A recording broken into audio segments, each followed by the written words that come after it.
आखिर सुयश मरा कैसे? इसी सवाल का जवाब ढूंढने के लिए आज ऑडियो सेक्शन IIT रुड़की प्रस्तुत करता है 31 अक्टूबर। कोई इंसान 2 महीने में इतना बदल कैसे सकता है? इतने कम समय में किसी के चेहरे पे इतनी झुर्रियाँ कैसे पड़ सकती है? इससे पहले जब भी देखता था तो बाबा के चेहरे पर एक अलग सा रहस्य महसूस होता था। लगता था जैसे अभी मुस्कुरा देंगे या अभी डांट देंगे। प्रोफेसर जो थे वो कड़क काली मूंछों के बिना कुछ अधूरापन सा लग रहा था। ऐसा लग रहा था कि बाबा ने हार मान ली है। इससे पहले जब भी मिलते थे गले लगा कर कहते थे सब ठीक हो जाएगा, ऊपर वाला सब ठीक कर देगा। पर आज बाबा ने गले नहीं लगाया। न जाने ये बढ़ती उम्र का नतीजा था या जेल की उन 4 दीवारों का जहां उन्होंने पिछले 2 महीने गुजारे थे। आज अपने सवालों का जवाब ढूंढने मैं कार्तिक उसी 4 दीवारों में उनसे मिलने आया हूँ। बाबा, बाबा हुआ क्या था? मम्मी से पूछता हूँ वो कुछ बताती ही नहीं है। कोई कुछ बोलता क्यों नहीं है? मेरा कॉलेज भी बदलवा दिया, घर भी बदल गया।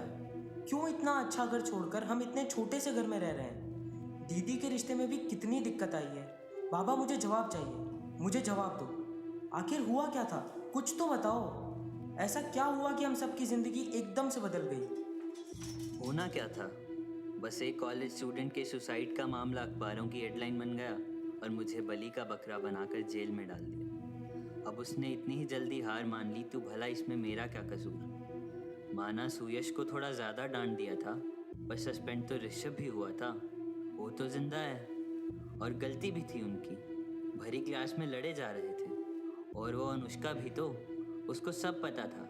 चाहती तो लड़ाई रुकवा सकती थी, पर उसे तो साइड में खड़े होकर तमाशा देखना था। इतनी सी बात पर कोई गाड़ी के सामने कूद जाता है क्या? 31 अक्टूबर दिन ही खराब था। कितनी बार सोचा था मैंने कि ना जाऊं। कुछ तो था जो मुझे रोक रहा था उस दिन। तबीयत भी ठीक नहीं लग रही थी। 31 अक्टूबर सुन के कुछ तो अजीब लग रहा है। हाँ, उस दिन मेरे एक दोस्त ओजस का बर्थडे था और मैंने पहली बार पी भी थी, पर उसके बाद का मुझे कुछ याद नहीं। मैं, ओजस, सुयश, अनुष्का और ऋषभ एक ही कॉलेज में पढ़ते हैं। मतलब थे उसी कॉलेज में जहाँ बाबा प्रोफ चतुर्वेदी थे। पर बाबा हर बात में इतना झुंझला क्यों जाते हैं? इनसे पूछने से अच्छा है कि मैं अनुष्का या ऋषभ से ही पूछ लूँ। कल कॉलेज जाता हूँ इनसे मिलने। हाय अनुष्का, मैं कार्तिक, प्रोफ चतुर्वेदी का बेटा। आपसे कुछ बात करनी है। अगर ये सब उस दिन के बारे में है तो मुझे कोई बात नहीं करनी। सबको बता बता के थक चुकी हूँ। पुलिस को भी कितनी ही बार बता चुकी हूँ, पर किसी को फर्क ही नहीं पड़ता। सबको सुसाइड ही लगता है। सबको सुसाइड ही लगता है? मतलब आपके कहने का क्या मतलब है? सुसाइड? क्या खाक सुसाइड? ये उस अमीरजादे ऋषभ के बाप की करतूत है। पैसा खिलाया पुलिस वालों को अपने बेटे को बचाने के लिए।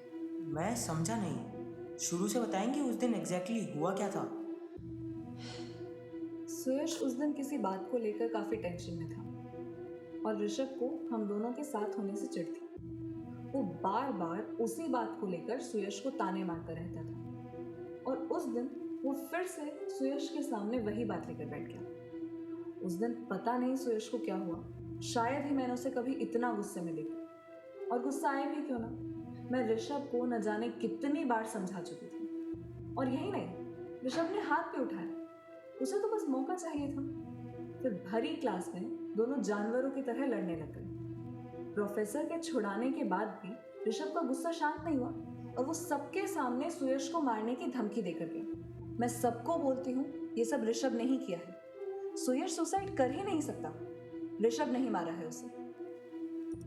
ऋषभ ने ही मारा है उसे? ये सुनने के बाद ऐसा लगा कि मानो उम्मीद की एक किरण दिखी हो। मन में बस यही बात चल रही थी कि क्या ऋषभ ही खूनी है और क्या बाबा बेकसूर है। मुझे इंतज़ार ही नहीं हो पा रहा था ऋषभ से मिलकर उससे सब कुछ जानने का। क्या उसी की वजह से बाबा जेल में है? गुस्सा भी था ऋषभ के लिए और उम्मीद भी थी कि शायद अब बाबा घर वापस आ जाए और सब ठीक हो जाए। मैं इन ख्यालों में खोया हुआ था कि कैंटीन के पास ऋषभ दिख गया। मैं बिना वक्त गवाए उसके पास पहुंच गया। हाय ऋषभ। हाँ जी, आप कौन? मैं प्रोफेसर चतुर्वेदी का बेटा कार्तिक। मेरे पास क्यों आए हो? मुझसे क्या काम है? मेरे पास क्यों आए हो? मतलब तुम्हारी वजह से मेरे बाबा पिछले 2 महीने से जेल में हैं। मेरी वजह से? तुम भी उस अनुष्का की बातों में आगे हो क्या? तुम्हारे बाबा की गलती थी।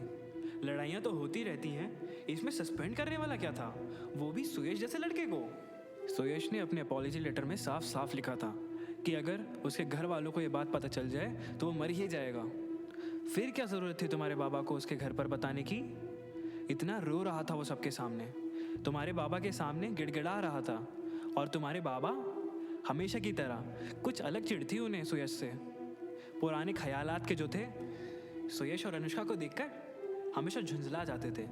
हाँ, मैं मानता हूँ मुझे सुयश पसंद नहीं था। मैं नहीं चाहता था कि अनुष्का उसके साथ रहे, इसलिए मैंने गुस्से में बोल दिया था कि मैं उसे मार दूंगा, पर असलियत में थोड़ी ना मार देता। पुलिस ने भी इतनी बार पूछ चुकी है, मैं इतने बयान दे चुका हूँ। अरे मैंने नहीं किया यार, सभी सोचते कि ये मैंने किया है। अनुष्का ने भी मुझसे बात करना बंद कर दी है। ये सब सिर्फ तुम्हारे बाबा की वजह से हुआ है। ना ही वो उसे कॉलेज से निकलवाते, ना ही वो उसके घर वालों को फ़ोन करते, और ना ही ये सब कुछ होता। और अगर तुझे अब भी विश्वास नहीं है मुझ पर, तो ये देख अपॉलजी लेटर की फ़ोटो। ऋषभ की बातों से ऐसा लग ही नहीं रहा था कि वो ऐसा कुछ कर सकता है। मेरे मन के सवाल और उलझते ही जा रहे थे। इसी उलझन को थोड़ा कम करने की उम्मीद में मैंने ऋषभ से वो अपॉलॉजी लेटर मांग ही लिया। Good morning sir. मुझे पता है मैंने ऋषभ से लड़के बहुत बड़ी गलती की है और मुझे इस बात का काफ़ी दुख भी है। आप तो मुझे जानते ही हो कि मैं लड़ाई झगड़े से दूर रहता हूँ, पर ऋषभ ने ही मुझ पर हाथ उठाया था और मैं तो सिर्फ खुद को बचाने की कोशिश कर रहा था। मुझे नहीं पता आप मेरी बातों पर कितना यकीन करेंगे और आप मेरा सस्पेंशन हटाएंगे कि नहीं, पर मेरी एक विनती है आपसे, मेरे घर वालों को मत बताना और पापा को तो बिल्कुल नहीं। अगर उन्हें पता चल गया तो पता नहीं क्या ही करेंगे। उन्हें पता चलने से अच्छा है कि मैं मर ही जाऊँ। सर प्लीज़, मैं कुछ भी करने को तैयार हूँ, बस मेरे पापा को मत बताना, मैं जी नहीं पाऊँगा। आपका आज्ञाकारी छात्र सुयश। ये लेटर देखकर लग रहा था जैसे बाबा को सुयश से एक बार बात कर ही लेनी चाहिए थी। पता नहीं वो अपने घर वालों से क्या छुपा रहा था, पर वो जो भी था वो काफ़ी डरा हुआ था। बाबा ने भी बिना उससे बात करे उसके घर वालों को सब बता दिया। क्या ही ज़रूरत थी उसके घर वालों को बताने की? शायद इसलिए सुयश ने डर कर इतना बड़ा कदम उठा लिया। खैर छोड़ो, घर पर सब मेरा इंतज़ार कर रहे होंगे। दीदी की शादी की सारी तैयारियां बाकी हैं। घर चला जाता हूँ। ओए कार्तिक सुन, मेरी हील्स उतार दे, ऊपर अलमीरा पर रखी हुई है। अरे कार्तिक, कार्तिक। हाँ दीदी, कुछ कहा आपने? कार्तिक, क्या हो गया है तुझे? आजकल एकदम खोया खोया रहता है। पहले तो बड़ी बड़ी बातें किया करता था कि दीदी की शादी में ये करूँगा वो करूँगा, और अब जब शादी आ गई तो किसी से बात ही नहीं करता, चुपचाप बैठा रहता है। दीदी, मैं कुछ दिनों से लोगों से मिल रहा था बाबा को लेकर। उनकी बातों से लगता था कि जैसे बाबा ने ही गलती करी है, पर न जाने क्यों मेरा मन मान ही नहीं रहा कि बाबा की वजह से किसी की ज़िंदगी जा सकती है। माना बाबा थोड़े गुस्से वाले हैं, लेकिन उनके गुस्से के कारण इतना कुछ हो गया। कार्तिक सुन, जो कुछ भी हुआ है उससे सभी दुखी हैं, पर अब इसके बारे में कुछ नहीं किया जा सकता। अदालत अपना फैसला पहले ही सुना चुकी है। आज नहीं तो कल ये बात हमें समझनी ही होगी, और अब हम हमेशा इस बात को लेकर तो नहीं बैठ सकते ना। अब आगे बढ़ना ही होगा। चल तू अब इन सब के बारे में इतना मत सोच। मेरी शादी के लिए बाबा की बेल की अर्जी मंजूर हो गई है, तू जाकर उन्हें घर ले आ। दीदी से बात करने के बाद ऐसा लगा कि कुछ वक्त के लिए इन सब बातों को साइड में रखकर उनकी खुशी में शामिल होना ही बेहतर होगा। बाबा भी घर आ गए थे, कुछ दिन के लिए ही सही, पर सब कुछ मानो नॉर्मल हो गया हो। और फिर आया द मोस्ट अवेटेड डे, दीदी की शादी का दिन। हर तरफ खुशी का माहौल है, बहुत से मेहमान आए हुए हैं। बाबा के चेहरे पर काफ़ी टाइम बाद आज मुस्कान है। दीदी को तो इतना एक्साइटेड मैंने आज पहली बार ही देखा होगा। और यहाँ सामान इधर से उधर ले जाते मेरी तो जान ही निकल गई है। अरे कार्तिक, वहाँ कहाँ घूम रहा है?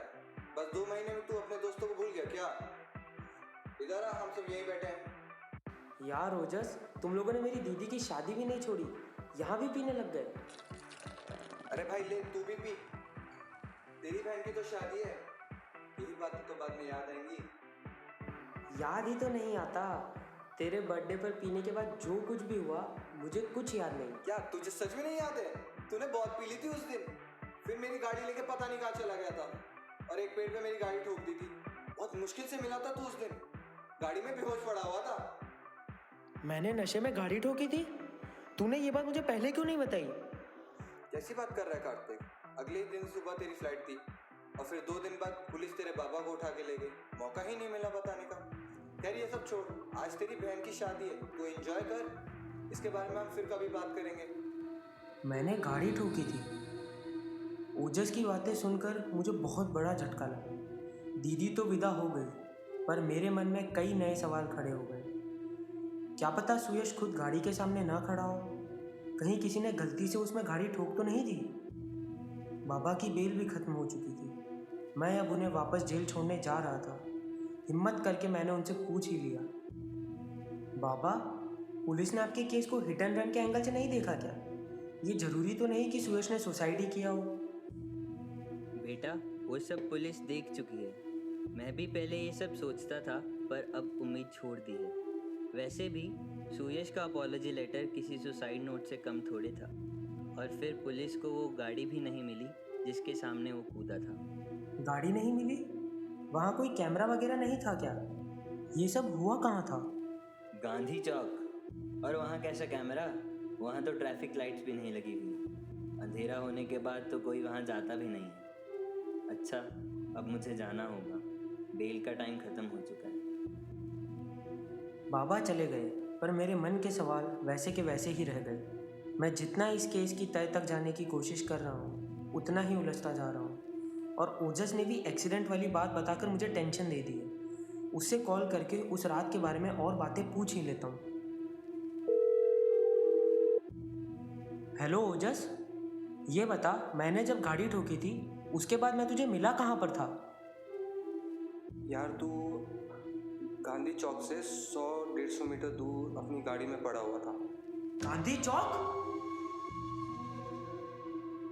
क्या सुयश कार्तिक की वजह से ही मरा था? ऐसा भी तो हो सकता है कि उस रात 2 एक्सीडेंट हुए हो और कार्तिक और सुयश का आपस में संबंध ही ना हो। और अगर कार्तिक की वजह से ही ये सब हुआ है तो क्या वो अपने बाबा को ये सब बता पाएगा? और अगर उसने बाबा को बताने की हिम्मत जुटा भी ली तो क्या बाबा उसे अपनी जगह जेल जाने देंगे? और ऐसा क्या था जो सुयश अपने घर वालों से छुपा रहा था? सवाल तो बहुत है, लेकिन वो सब बात के लिए। अभी क्रेडिट्स।